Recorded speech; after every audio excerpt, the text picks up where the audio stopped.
Here's an update on a story that we reported in the spring. The Social Security Administration was then seizing tax refunds from people whose relatives owed the government money. Well, Congress cried foul. The agency said it would stop, but did it? We asked Wyatt Andrews to check. We first met Mary Grice in April after her tax refund of almost $3,000 had been confiscated, she said, without notice. It turned out Social Security had seized her refund, claiming her family received too much in death benefits after Grice's father died in 1960.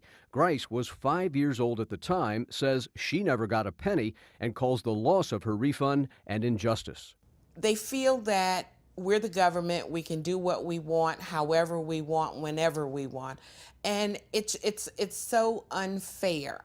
Grice was the target of what Social Security calls its Treasury Offset Program, which allows it to seize old debt. Officials believe that debt older than 10 years totals $714 million and needs to be collected.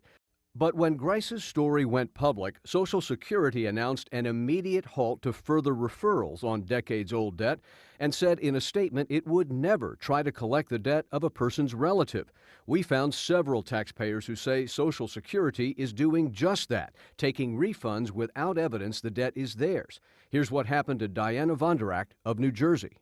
I asked them to give me checks with signatures because I could show them that I didn't sign these checks. They don't have any checks. They have no proof.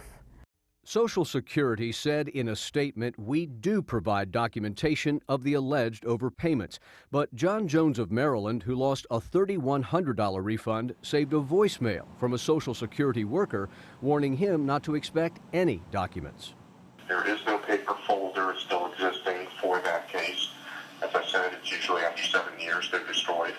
When Mary Grice complained last spring, Social Security at first paid her back. But last month it sent this letter saying she still owes the debt. Well, you haven't explained to me why I owe you $29.96. And I have no intentions of paying it until you do. Social Security tells us the old debt collection process remains under review. But Scott, 5 taxpayers have sued to stop the program altogether. Wyatt, thanks very much.